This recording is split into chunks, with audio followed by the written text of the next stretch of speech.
Welcome to Home Dad Chat, brought to you by the National At Home Dad Network. My name is Brock, My name is Danny. and we are here to talk about life as stay at home dads. So sit back, relax, and enjoy the show. No, I don't want much. I even love handmade crafts made of macaroni. Come on now, you should know me.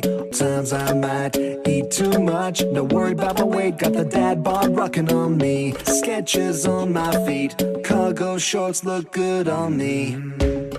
I'm a dad, that's what I do. Hey, everybody, welcome back to the show. No, I'm not wearing the same shirt that I was wearing in the last episode. I have three of these. This Oh, is why. okay. Yeah, Well, this there is you the go. same. It is technically the same shirt. But anyway, hope you're all doing really well.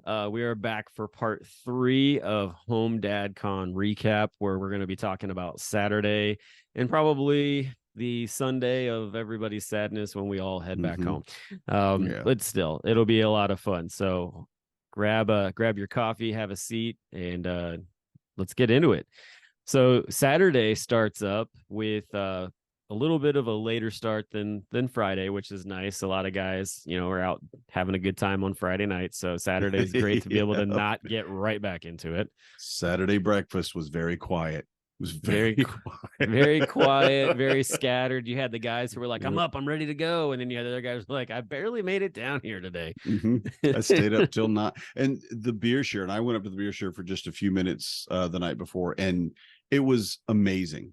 I mean, it was just so much good energy, and it's just kind of hanging around with your buddies at a bar or something, except there's less music and less noise. You have more opportunity to actually talk to people, and you're doing little tastes of beer, Yeah. which for a lot of people, that's kind of what they want, as opposed to, hey, let's go to the bar and chug a few. I'm like, wait, what's that? I can't name beers, but what's that blah blah blah from blah blah you have? Oh, well, here it's the October edition from 1940. I don't know, but it's really really amazing to see that that craftsmanship. Oh, And yeah. that appreciation of it. I mean, it's really much more than let's drink a lot of beer, And Exactly. Yeah. I don't go up there often because I don't drink beer, and I don't want to take beer from anyone else that would be drinking it. And I just kind of went in and just hung out for a little bit, and I had a pear cider, I think it was. Yeah. Someone gave me something, and they were like, here, it's like 6%. And I went, I don't know what that means. I'm just going to drink it. Okay. And it was pretty good. And it was an actual cider. So I feel like I joined in, but just seeing the people there, Oh, yeah. the connections, the family, it was amazing. And I am, again, so grateful that from the guys, the beer share group, that have really just made this into an art form. It's amazing. Yeah, they did a great job for sure. I love the fact that there was a cart that had stuff that you could just walk by and pick up too, like lots of like really cool stickers from other breweries, which was a lot of fun. I came home with a stack of stickers. I'm like, all right, where am I going to put these all at? And then also too, Brian Frampton had sent with them some, they are cider mimosas. I haven't cracked one of those open yet, but they were just sitting there. I was like, are these also just for the taking? And they were like, oh yeah, we got like a case of them, and so we just put them out there for everybody to just grab. And so I ended up grabbing a couple of those because there were some left over, and I was like, my wife likes cider, like this will be great, like I can share some of this with her. And so picked those up, and then I think there was Brian Frampton. Yeah, right. Yeah, Brian, he couldn't be here, but man, he showed up in other ways, so that was awesome.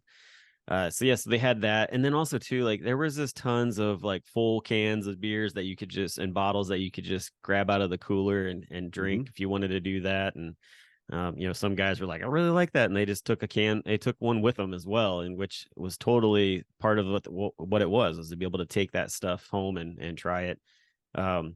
I have to give a big thanks to Eric Shorberg, because he grabbed me up a special bottle, and that I was like, I'll pay you back for that. Get that for me. But it was an Oktoberfest type of a beer that was aged in a bourbon barrel. But before it got the beer in it, it actually had maple syrup aged in it. So it's this bourbon barrel aged maple syrup Marzen beer. Like And I was like, yes, please. Wow. Yeah, that sounds good. I know, right? It's like everything fall that you want Yeah. in a bottle. And so I have that. And I was telling the guys at the brewery, my guys, I was like, hey, I bought this bottle specifically to bring back to share with you guys. So I got to get that Nice. over there so we can crack that open and everybody can get a taste of it. So yeah, so that was a lot of fun. But yeah, so Well, I didn't do beer, oh, but I heard about this. I don't know what this is. Paul Yeah. Gordon gave me 2 little bottles of bourbon. He said, well, it was because Eric had to leave early. Unfortunately, his kids were sick and they needed Right. him. And so he left some stuff, some tables and things, and I'm going to take them back to him since we live pretty close. Yep. And he said, well, listen, this. And he said, and he's got a bag with 9 bottles of bourbon in it. I'm like, 9 bottles? He goes, 9 taster bottles. 9 I'm taster like, bottles. Yeah. 9 taste. So 7 taster bottles in a bag. Gotcha. He goes, no, 9 taster 9. bottles. I was like, gotcha. 7 taster bottles in a bag. He's like, no, Danny, you cannot screw with Eric's bourbon. Yeah, Okay? they can't mess with our bourbon, Like, our bourbon share. I wouldn't. It was just funny. It was just funny. But there were extras though, But, so right. Right. Yeah. And when I gave him a ride home actually, and he gave me these 2. He told me what the first one was, and I don't remember. I'm gonna have to ask him again. But You he can't tell didn't me know, what it is, so I can't know. he didn't know what the second one was. And Does it it not doesn't have a label? label or a number or anything. Oh, And he okay. was like, yeah, so here's this one. And I'm like, yeah, sure, I'm the guy. Give me the weird bourbon. I'll try it and we'll see what happens. That's awesome. But yeah, I wanted to point that out because I appreciate it. Thank you, Eric, and thank you, Paul, Yeah. specifically because you guys made that happen for me. That's cool. Yeah, I've got my 9 here. We will be scheduling our bourbon share night where we get to go through them and figure out what they are. It's a lot of fun actually. Oh, It's cool. It's like a whole different version of like the beer share, only we just basically like we'll pour a little bit in, try it, kind of figure out what the notes are, try to figure out what proof it is. Most of us are not going to figure out what the name of it is because everybody's always trying to bring something obscure in. But then based on the numbers, he can tell us like this is so and so's bourbon, and then after we've tried it, then that person actually will present to you like this was the actual percentage and this is what it is and that kind of thing. And so we all have cool. I usually take an index card and I'll like write down all of them. So it's a lot of fun. That's neat. I didn't know you did that. Yeah, we did it actually right after the board retreat actually when we were meeting up with everybody. That's when it all started. So but yeah, 9 bottles is a lot though to do. That's almost an entire bottle of bourbon when you split it up between 9 guys. You'll be fine. It's all good. So Saturday, Saturday, yeah, Saturday morning's keynote kicked off with Melissa Davidson, who was on the show. She was so excited to be at the convention. I loved it. And she came in and just her whole conversation about the importance of connection was great. The hands-on with the cards was awesome. Values. Oh man. Yeah. It was, yeah. And so just to be able to have that in your hand and put that out and work with it was great. I don't know how much I think we only want to talk about what she talked about, on the podcast. We're not like revealing any secrets. But she probably is very open about it. Feel free to get in touch with her. She'll tell you. But her having the packets of cards and us able to pull those out and look at the things that we value. Yeah. Now it was 20 cards, I think, and you had to boil it down to 3, which was difficult for a lot of people. I mean, there's, because what this, like she mentioned when she was on the show, respect. Like, what does respect mean to you? Right. And some guys are, as an example, like, well, I mean, does that mean how I respect myself or how I respect my partner or how my kids respect me? Where, what does it do? And she just said, you tell me. When you see that word, where does it fall? What does it mean? Yeah. And it was very personal. And I love that she did it. And I sent her an email afterwards because I talked to her a lot at the convention.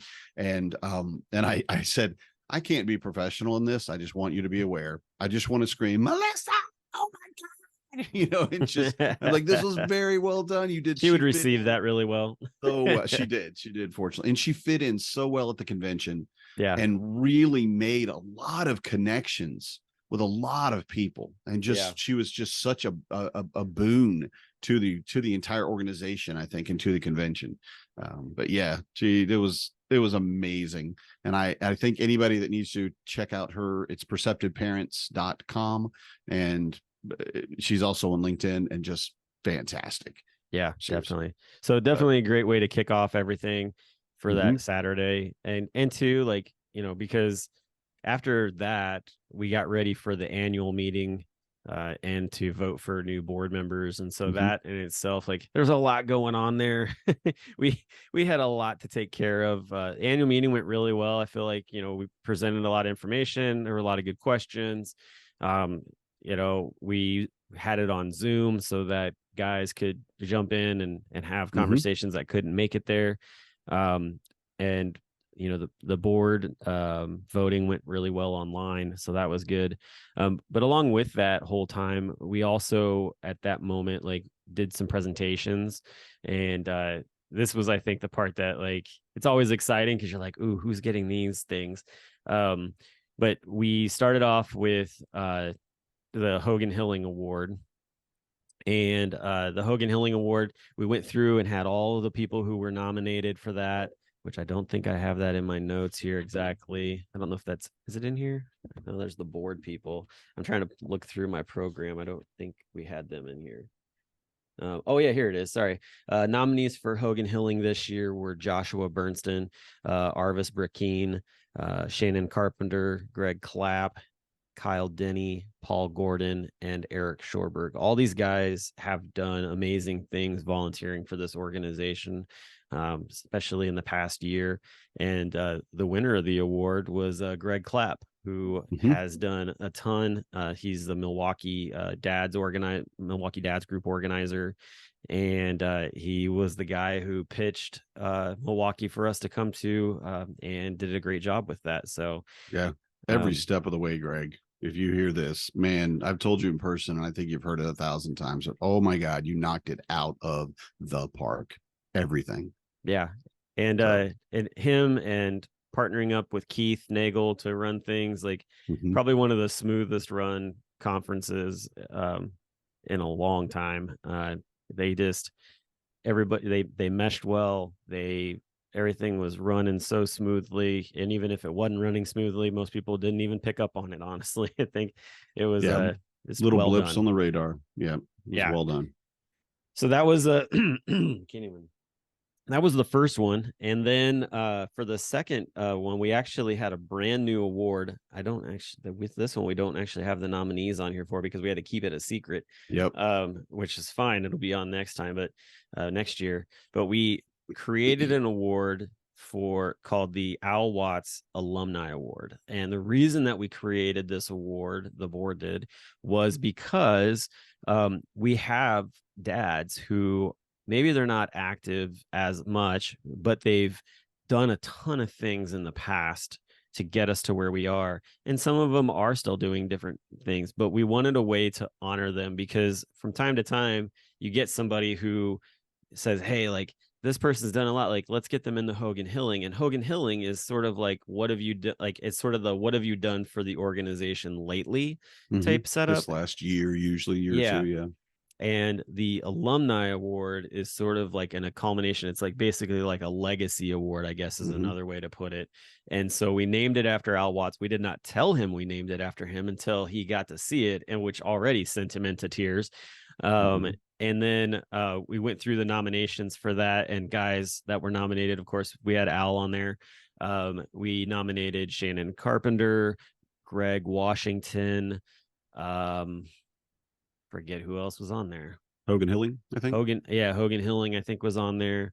I think that was pretty much it for that one. Chris Routley, I think, maybe was one of the other ones that got put on there, I believe, as well. Now that you mentioned it. Yep. Sorry, Chris, I forgot. There's a lot to remember. There's a lot to remember. Yeah, if you don't write it down, I get it. And yeah. And I want to say a lot of these names, especially with our new members, you're not going to know who they are unless you met them. You know, a lot of people, I think, will know Shannon Carpenter because of his book. But if you think Hogan Hilling, well, who is he? Did we even see him this year? Yada, yada. And again, his kids have aged out. He has moved on and done other things for dads and fatherhood. And that's a reason why we think of his name. And same with Al, and same with Chris. All of these people that, yeah, you've moved beyond or outside of this specific organization, this network. Even you did great and tremendous things here, but you're also advancing fatherhood outside of the network and going in your own directions in some ways. So yeah, it was a definite award that needed to exist, I think. Yeah. And so the person who got this award, they've done things with setting up our newsletter. They were in charge of kind of getting things going with a blog for the organization, which really hasn't been something that we kept going.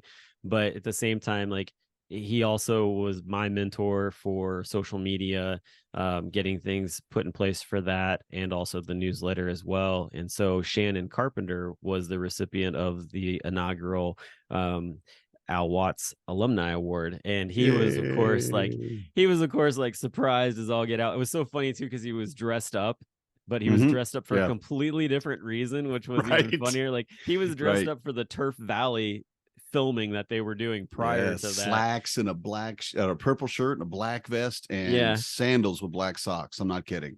Sandals with black socks. Come on, Shannon. But I love it because like, it's so here he is dressed up, and it's almost like, did I just get completely punked on this? Like, what's going on? It was just so funny. You could see it on his face too. Like, he was registering it. Like, did I get punked? Is this what's going on here? Because he was dressed up. And so it was so neat to have him come up there. And Mick was pretty much beside himself. He was overtaken with emotion, which is great because I mean, he has such a love for his friend, and he has been such a advocate for Shannon with everything that he's done. And so I think it's okay if we say, and you can edit this out if not, that Mick had put Shannon's name in for the Hogan Hilling Award. Yeah. And he truly believes, and I think we all agreed that he deserved it, but also Shannon deserved more, because of his almost lifetime of work that he's done for us. Right. And I was like, when he heard that he didn't get the Hogan Hilling Award, I wanted to just go sit with him and go, don't, just hold on. Yeah. Deep breath. Just wait a minute, wait 5 minutes, and you'll feel so much better. You'll feel so good about everything if you just give us 5 minutes, because that moment of come on. I know Greg did an amazing thing, but Shannon's been doing amazing things, like nationwide for years, and his love again for his friend and the appreciation that of the things that he's done. And I felt like, oh, sorry, Mick. But just wait a minute. Wait a minute. I think that's why it probably had such an even bigger impact on him. He's like, oh my gosh. Like, it just took the breath away from him. So that was just a great moment for that day and everything. So lots of fun there. And I'm very excited for that award. I think it's going to be awesome. Also really glad to see that, you got your Hogan Hilling Award there, member's name. Awesome. I do right here. I put it on my desk. It looks great, doesn't it? I always wanted a trophy. It's amazing what happens when you mess up when you're sending orders in. Hogan Hilling Award 2023. I got the date wrong too. Presented to member name in gratitude for your dedication and hard work. I'm so touched. I'm so touched. Yeah, I love it. I'm keeping that too, because I mean, what else would I do with it? I'm not going to throw it away, and I can't send it back. But yeah, I'm going to set it, and I'm going to put my Hogan Hilling certificate right up there. I'm like, no, I want it. I just screwed up the year and the name. It's fine. That is it's appropriate. Anyway, all right. So lunch. Yeah, so we did lunch. Our new board members. So we had our new board. Yeah, so new board members were announced, and they are Kyle Denny, Paul Gordon, and Chris Griffin. And and honestly, like, I'm excited to see what these guys do. They've all had different capacities. Kyle and Paul have had the most interaction capacity wise with committees and planning and things like that. So they bring a lot to the table on that side. Chris is new as far as this is only his second conference coming to for HomeDadCon, but he's been very active and in different areas. So I think that it's going to be really good. It was so funny too. I told my wife, I was like, they voted in a guy who he came last year for the first time and then got on the board this year. And she's like, yeah, why is that surprising? You went to one and got on the board. I'm like, I wasn't surprised. I was like, it was just cool to see. Like, it's great to see, the younger dads getting involved. That's important for continuation of an organization. Yes. So. Yes. Yeah. So we got, congratulations to all yeah, three. congratulations to all you guys. So they got announced, and then before we ended lunch, I had a special request come in prior that night from Paul Anticio, and Atencio. I can never say Atencio? Atencio. Yeah, he couldn't make it because of he was being dad.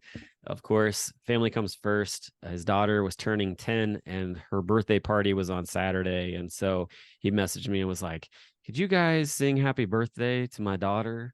And I tried to get a hold of him so we could do it on FaceTime, but it actually turned out even better because I was able just to have everybody sing and record it and send it to him. So he had it on recording, and then he recorded his daughter watching it on their iPad and got her reaction, and then she like sent back a thank you to everybody, which it was so much fun to hear like 100 guys in a room singing happy birthday. It turned out really well. The video is awesome. So that was a lot of fun. I'm going to borrow that video because my sister-in-law has a birthday coming up, and she shares the same name, which of course we're not going to say the child's name, but and I'm gonna just show it to her and just let her watch it. And she's like, "Oh my God!" I'm hoping she'll be like, "Oh my God!" I'm like, "Yeah, that's not about you. Why is everything got about you? Huh? This is a different person. You're just stealing someone's fire. You're just taking are you taking a page out of Daniel Wilkerson's book on airplanes and shit? That's right. That's right. The man duped me multiple times. I gotta save face somehow, man. Oh my gosh, that's awesome. I'm curious. You'll have to let me know how that goes, because that sounds hilarious. So we had our first breakout session, which was how to maintain a healthy relationship with your spouse, with Derek Tetlow. We had our second men's health support group breakout, and also had the Dadennial for the millennial, which was Mike Trink. This was the time of the day where I didn't make it to any of these because I was recording Turf Valley episode. So I was up trying slacker. But it was so much fun. I got to feel a little bit of Hollywood. I understand. I'm jealous. I was jealous and a little disappointed. I didn't get to go. I missed my schedule. But it happens. It happens.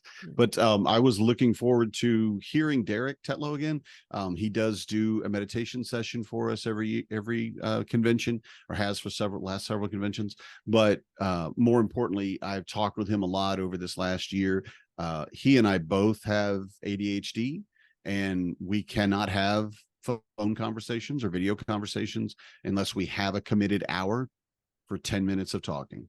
We've got 10 minutes of stuff we got to talk about. Well, we need an hour because we're just going to go off. So we've talked a lot over the last year, and it was really because he did one about high commitment spouses previously, which was well attended and well placed. I mean, we're talking to a lot of people who have high commitment spouses, but maintaining that healthy relationship. And I can't wait to see the video on it and the recording of it. But the reviews that I heard were all very good. Derek's a very good speaker, and I'm glad he's here to help us. That's awesome. Yeah. And I, of course, like I said, I didn't make it to either one of those, but so I don't really have anything that I can say about what went on with Mike Trink's presentation, but I imagine it was great. Like, getting to talk to him previously on the podcast, I'm sure like that was like well attended and probably had a lot of depth there. But like, that's another one of those videos that'll be available for others to check out. So and then we went right into the second breakout for Saturday, which was Derek Tetlow doing the Dad's Married to High Committed Spouses. Bingo. Yep. And then there was Overcoming Imposter Syndrome and Fatherhood with Jordan Brown and Amy Dell, and Sewing for the At-Home Dad with Sarah Gordon, which is Paul Gordon's mom. I went to the delightful. sewing. She's so delightful. She is. She's a sweetheart. And so she came, and she had a good turnout. There were like 10 or 12 guys in there, and she had made little packets for them all with, like, for doing different stitches and stuff. And it was probably one of the more technical recordings because we were trying to record what she was doing with her hands, and then also like getting everything else that was going on. So it was like I recorded one way, Paul Gordon was recording another way, and we're like following her around the room in different aspects. It was hysterical. But the guys in there seemed to really enjoy it, and all had different reasons for why they wanted to be in there and to learn different things. I love it. One of the guys was like, yeah, so when I go home and I tell my wife I came to this thing, and I'm like, yeah, I'm ready to try your sewing machine. Like, if you touch my sewing machine, I will cut your fingers off. It was pretty much what he felt he would hear. It is still off limits. Yeah. Just because you went to one class, that does not give you the right to touch my sewing machine. So, but yeah, so that was a great time. And honestly, like I always like it when people bring their family in like that, for like they're introducing them to something that they're really passionate about. So his dad was even there too, sitting in the back for nice. It as well. So they were both there. I didn't get to meet him. But she's a character, and full on grandma, like but at the same time is like ready there to like zing her son with different things as well. Yeah. So delightful. Yeah, it was great. It was really good. Did you go to one of the other ones? I went to Overcoming Imposter Syndrome and Fatherhood. Nice. Jordan Brown and Amy. Jordan and Amy are amazing. They sat through with the mental health breakout with us. Just for the same reason that Mike Trink had done so. And they immediately said, this is not our space, Danny. We're here to help in whatever way. So you tell us what you want us to do. If you want us to talk, if you want us to just react, if you want us to just answer questions, or if you just want us to leave. And they were very, very open about it and very aware of what it means to be in a safe space and in a men's mental health group and a dad convention. And they said there were no offense, you're not going to hurt our feelings. It's not an issue. And I explained that, we mentioned previously that there would be 2 mental health specialists in there and that they were women, and that if anybody had an issue with it, they could go Saturday or just let us know. And everyone was okay with it. Everything was fine. And I really appreciated their support in that and that understanding of what this place means to us. Yeah. And so I wanted to go in about imposter syndrome anyway. It's something that I feel often, especially when it comes to doing a presentation like I did, an opening keynote. And literally, who am I to do this? Who am I to even talk about self-care? Okay, I know who I am, and I'm just going to say I'm good at it. Yeah, I can do public speaking well, and it's hard for me to say that. It's very I'm working with my therapist. You hold your own, definitely. But for them to be there and to offer that was amazing. It was just another moment where we look at each other and say, okay, this is a problem that I deal with. This is how I feel. I don't feel that I'm a good father. I look at, I do this and this, or I don't do this and this, and how that makes me feel and how I can get around that feeling, process that, and then look at the reality of the situation and things that we say to each other. Like, it could be anything. Like I could say, I'm not a very good public speaker. Okay, well, that's the phrase you've got running in your head. How can you change that to be positive? Right. And what can you actually say that, would help you to move forward with that or whatever? And it was just very well done. And I honestly went there just selfishly. It was really one of the only things that I did this weekend strictly for myself as far as presentations and breakouts. Good. So yeah, I again, self-care. Self-care is best care. So I really enjoyed their presentation. We did a little coloring too, which I always find delightful. It was like, here, pick out some. Ooh, really? Can I take them with me? No, I got to leave them. Oh, that's fine. At least I get to use them. So it was really good. It was well done. And I wanted to go to Derek's again, but I looked at it and like, I want to go to Derek because I want to support him, and that's great. But that's not what I need. I need to go to the one on imposter syndrome and drill down into that a little bit for myself. So, and I know Derek, of course, understands that. I wanted to go to Derek's as well, but they needed somebody to go up and record the other one. So especially with 2 cameras running, man. I know, exactly. So they were like, we really need you up here. I'm like, all right, fine. Like, I will get to listen to Derek's later. So that's not a big deal. But yeah, so that went really well. And then, kind of closing up for Saturday was a really fun panel with Turf Valley, and they just talking about how they're filming that series, and really showcasing what they do in that. And Mm-hmm. I think for a lot of the guys who had never seen the show before, it was just a great representation of the whole show and all the aspects of it. And it was just so much fun to hear Adam and Thomas talk about it. And then later to actually partake in like what will be like a scene in there where everybody is in there. And from what I understand, Shannon had an interaction with Tyler and convinces him to like get up and speak to everybody at the convention, which honestly is not something that would ever happen. But hey, Yep. it's Hollywood, so Right. and just that side of it, and to do the different takes and hear him, like we were all, everybody was having a good time, everybody was laughing, and Mm-hmm.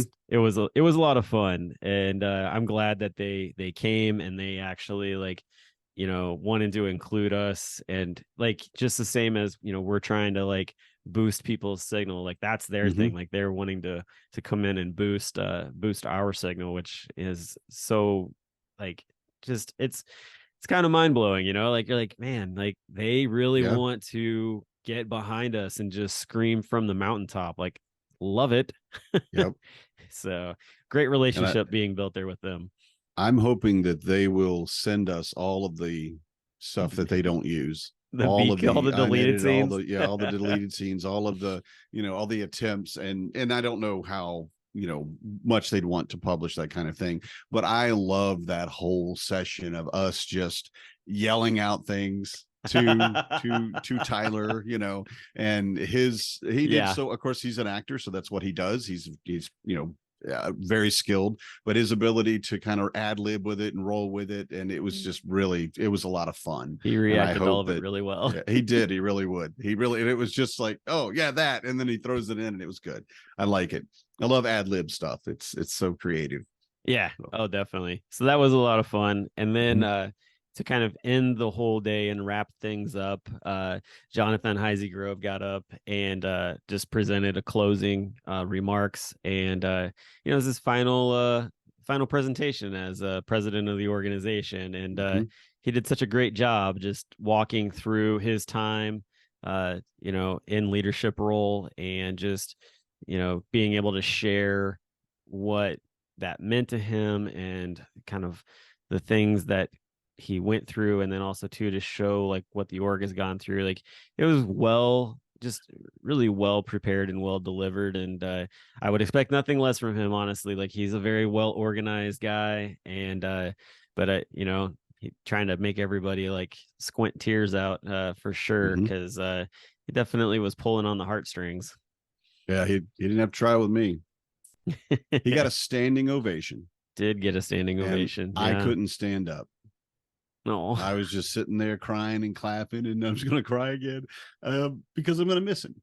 I mean, I know he's not going anywhere per se, but and we're getting a new president, and I think the new president, whoever that might be, is probably going to do a phenomenal job. Oh yeah. And I know we're still going to be making progress and doing things, but JHG's been there throughout my entire even experience with the board, and before I even was on the board.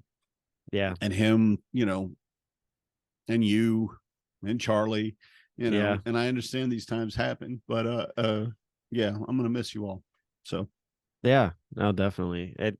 It was so like, well, and two, like, with JHG, like I was a part of the board that actually, voted to bring him on, mhm, because we needed to fill a seat, and we wanted somebody that, we felt came in with a lot of strong attributes.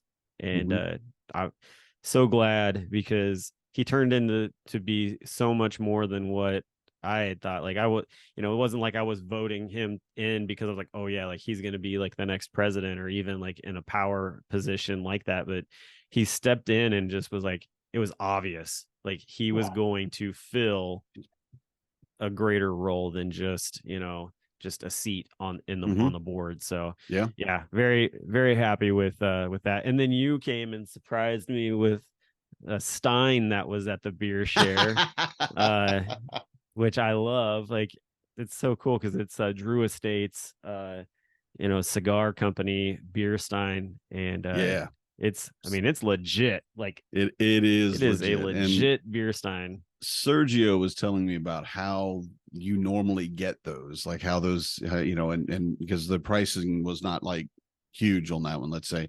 And he said, "Do you know what that is?" I'm like, "No, I don't." He started telling me, and I'm not going to say it here because it sounds like I'm bragging, but I looked at it. I'm like, "Sergio, I need you to let me have this." And he said, "No, man, we could get so much more money for it, or whatever." And I'm like, I know. But yeah, we saw this. Brock saw this. He said he wanted it and had to have it, and he hasn't put a bid in on it, and I'm going to give it to him. And he was like, "Oh, yeah, of course." And he said, "I won't bid anymore." And so I think I went $5 over Man. what he'd put or whatever. And Yeah. yeah, and it was a moment where we got together and said, we appreciate Brock.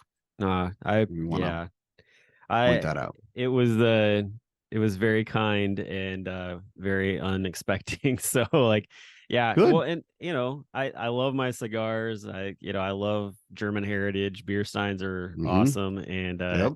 it's not a common thing for a cigar company to come out with a beer stein. So very it's rare, very, very special. And so yeah, thank you. I really appreciate it. It was definitely something. It was like, oh, I'm gonna need a moment.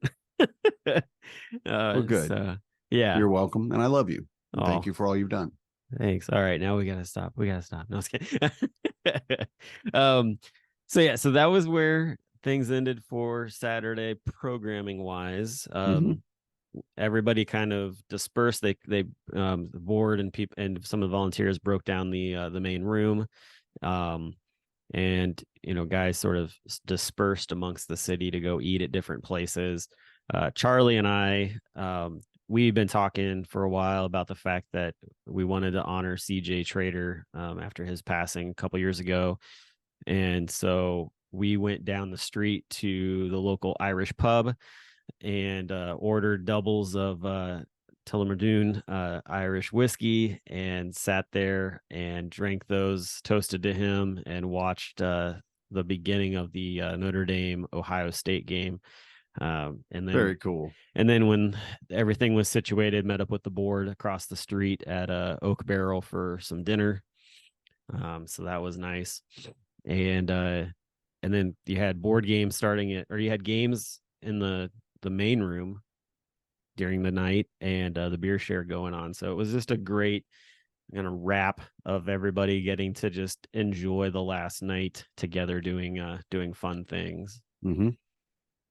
I went and played Kinder Perfect, which I'd played previously. I think it was Cincinnati was the last one. It's a card game like Cards Against Humanity, but specifically about parenting. Oh, and just hilarious and of course fun. Awful at times too. But it has specifically a card I know of for at-home dads. Oh, cool. And the first time we played it, it came up and I'm like, what? No way. I'm taking this card home. I'm taking this card home and putting it on the wall somewhere. And of course, I think it was David Yoakum that brought it the first time, and he may have brought this one again, but he's got all the expansions. And so it was 2 huge piles of cards to draw from. And we had 4 or 5 guys sitting around the table. We were laughing so hard. I mean, things would come up, and it was just that. I mean, I hadn't even met. I think I'd only met I think it was 2 people that I hadn't met, whatever. And we just immediately bonded and started hanging out and just had that rapport and started playing, really bad card games together. And it was great. It was amazing. That sounds like a fun game. You said it's called Kinder Perfect. Kinder Perfect. All right. It's an adult game. That's even better. Clarify. Clarify. Yeah. All right. Sounds great. It's not Kinder as children. We do not play with children. It's not.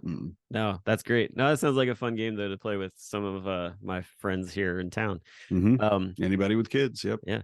So the beer share went really well. As also they had a great turnout of folks. It was funny. I was up there. Greg Washington showed up for a little while there to hang out with everybody, which was like he snuck in. I found out about that the next day. Yeah, I didn't never even heard he was there.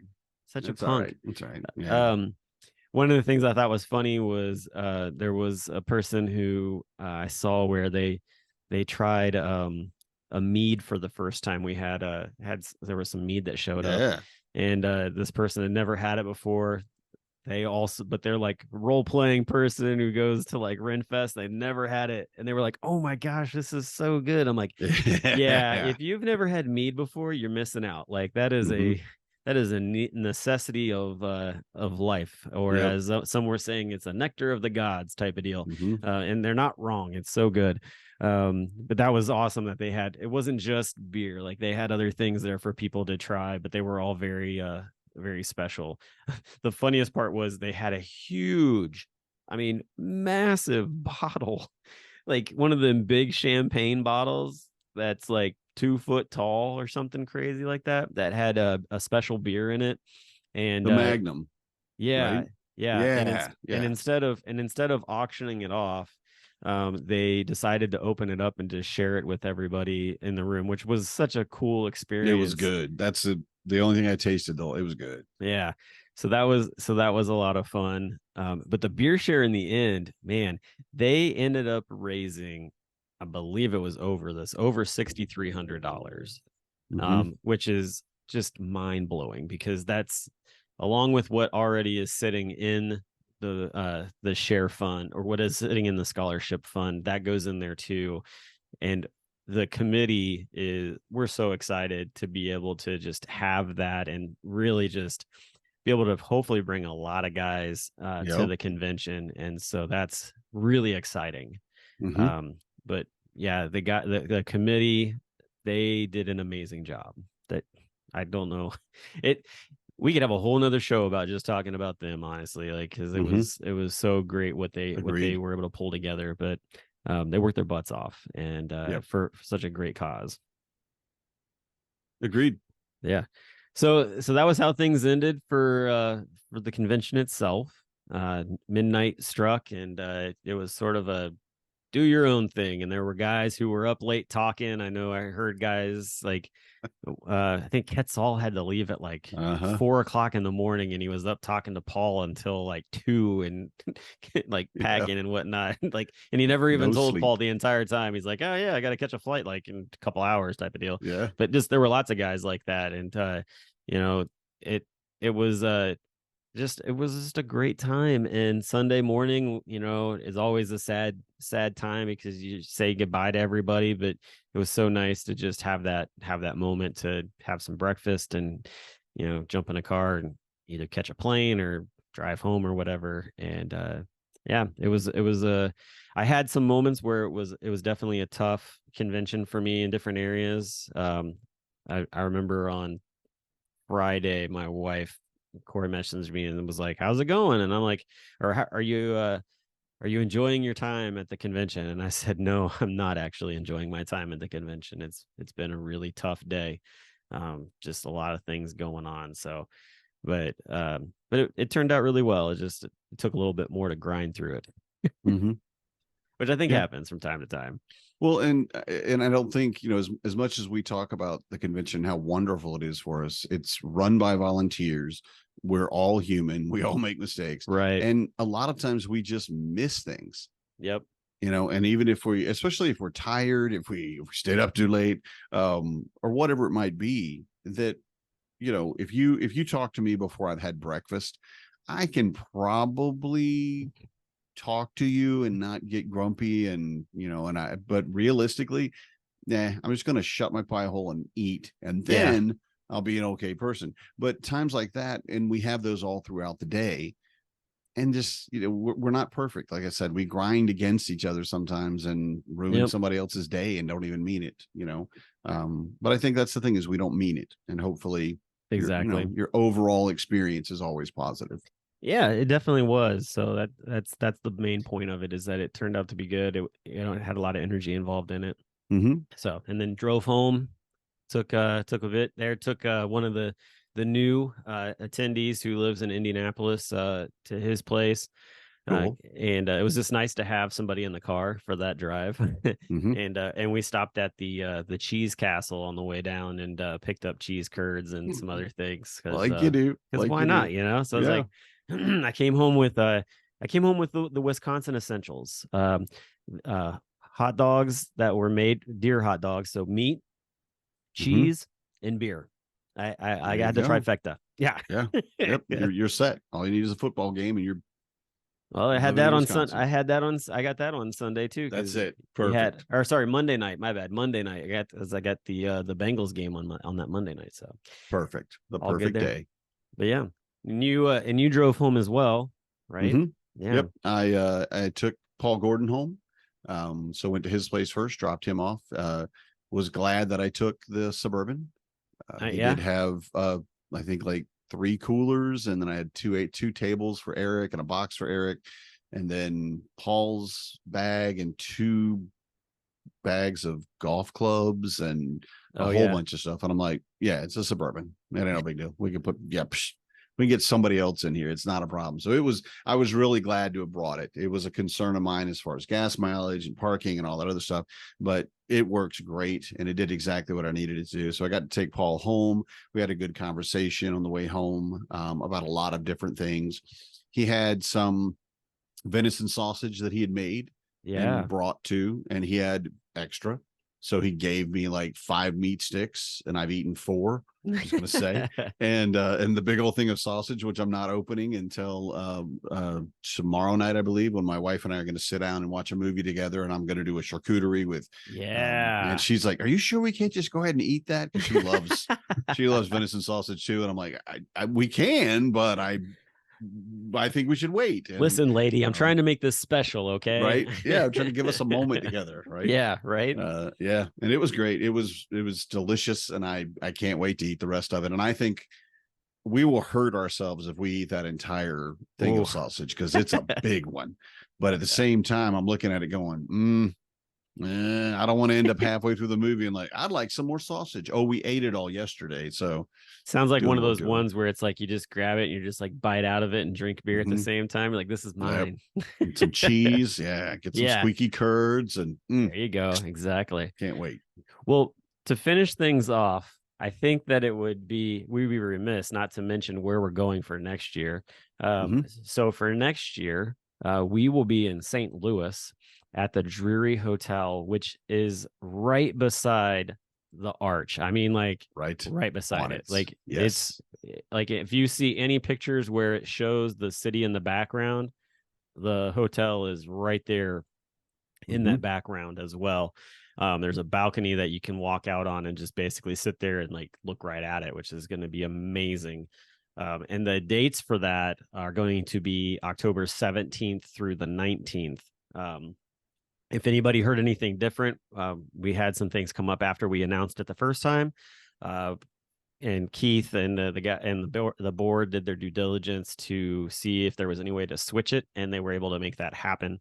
So it'll be October 17th through the 19th in St. Louis, and it's going to be fun. It's going to be great. Yep. It's another Midwest location. I think guys will be able to come in from all over. I'm already planning driving. There's a lot of guys that are in kind of the same boat. Yeah, I'm looking forward to it. Never been to St. Louis, so should be awesome. I have to say everything about it. The arch is you're not ready. You just, I mean, you look at it, you think you know what you're talking about, but it's like the first time you see a mountain or something, and then Yeah. go stand directly underneath it and spin. Look straight up at it and spin. See how long it takes you to fall down. Yeah. That's what I do. I will say that it's probably not something that many guys will probably be able to get up into because it is a very No. tight fit. And so I think they closed it. Well, it might be open now. I'm sorry. it might be open now, but yeah, no, my dad was telling me about it. He's like, it's really tight in there and you can't really stand up and see anything. So it's kind of almost like, it's not worth it as much as like if you just, go up in any other tall building type of deal. And I'm like, yeah, that's fine. I'm like, I'll stand underneath it. That's what I'll be doing. Yeah. I'm not going up there. No. It's fine. It's all good. But no, so yeah, so hopefully St. Louis will have so if you went to the convention, there's an email that would have been sent out with the early bird information. Hopefully you were able to take advantage of that. It was only open for a short window of time. And then we will reopen up ticket sales, I believe January 1st. If I'm not mistaken, is what I've heard. So, but of course, we'll let you all know that when it happens. But yeah, we'll hope to see you there. And, we'll be back next week with more fun conversations to talk about. We'll be talking about Germany, I would imagine, by that time. So I'm looking forward to hearing about your trip. And yeah, hopefully maybe tried some fun beers. I don't know. We'll see. Get my wife drunk. That's the plan. Get some good Riesling wine. There you go. Yeah. There you go. But anyway, until next week, we'll talk to you later. Have a good one. Good night, everybody. I'm a dad, that's what I do.